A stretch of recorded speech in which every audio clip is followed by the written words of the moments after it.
All right, so let's discuss a very important concept of rotational collision. So you might be seeing a lot of collision examples in linear momentum chapter, where you apply law of conservation of energy and law of conservation of momentum, depending on what type of collision is it: elastic, inelastic, perfectly inelastic, perfectly elastic. Now, rotational motion also has collisions.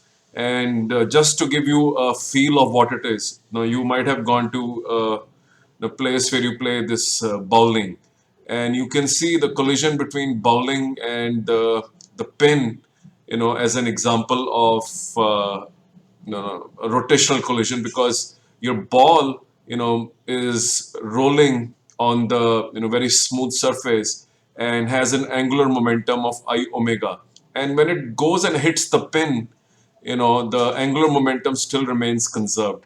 So bowling and is an example where where the pin and the ball, when they collide, the angular momentum and linear momentum both are conserved. So this is just to tell you about some real life examples of rotational collisions. Thank you.